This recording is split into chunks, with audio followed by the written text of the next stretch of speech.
So do any of you remember those Mickey Mouse cartoons from the 1930s? The ones that were just put out on DVD a few years ago? Well, I hear there is one that was unreleased to even the most avid classic Disney fans. According to sources, it's nothing special.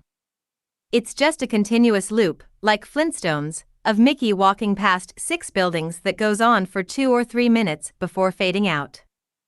Unlike the cutesy tunes put in though, the song on this cartoon was not a song at all, just a constant banging on a piano for 1.5 minutes before going to white noise for the remainder of the film. It wasn't the jolly old Mickey we've come to love either. Mickey wasn't dancing, not even smiling, just kind of walking as if you or I were walking, with a normal facial expression, but for some reason his head tilted side to side as he kept this dismal look. Up until a year or two ago, everyone believed that after it cut to black and that was it. When Leonard Maltin was reviewing the cartoon to be put in the complete series, he decided it was too junk to be on the DVD, but wanted to have a digital copy due to the fact that it was a creation of Walt. When he had a digitized version up on his computer to look at the file, he noticed something. The cartoon was actually 9 minutes and 4 seconds long. This is what my source emailed to me, in full. He is a personal assistant of one of the higher executives at Disney, and acquaintance of Mr. Maltin himself.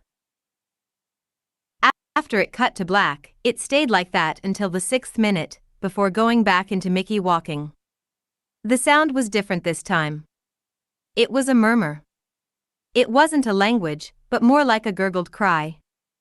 As the noise got more indistinguishable and loud over the next minute, the picture began to get weird.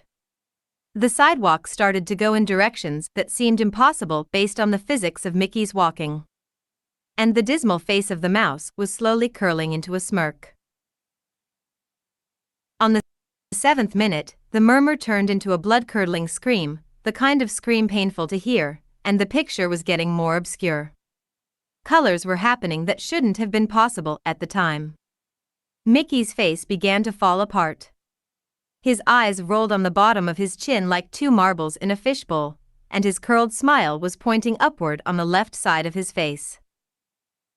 The buildings became rubble floating in midair, and the sidewalk was still impossibly navigating in warped directions, a few seeming inconceivable with what we, as humans, know about direction.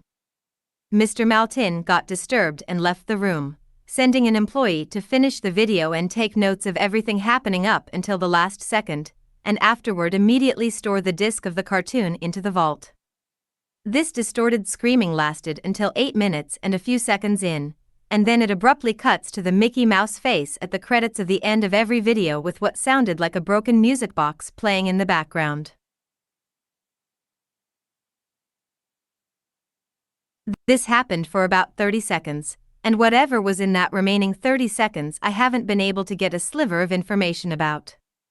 From a security guard working under me who was making rounds outside of that room, I was told that after the last frame, the employee stumbled out of the room with pale skin saying real suffering is not known 7 times before speedily taking the guard's pistol and offing himself on the spot. The thing I could get out of Leonard Maltin was that the last frame was a piece of Russian text that roughly said the sights of hell bring its viewers back in. As far as I know, no one else has seen it, but there have been dozens of attempts at getting the file on RapidShare by employees inside the studios, all of whom have been promptly terminated of their jobs. Whether it got online or not is up for debate, but if rumors serve me right, it's online somewhere under Suicidemouse.avi. If you ever find a copy of the film, I want you to never view it, and to contact me by phone immediately regardless of the time. When a Disney death is covered up as well as this, it means this has to be something huge. Get back at me. TR. I've yet to find a copy of this, but it is out there. I know it.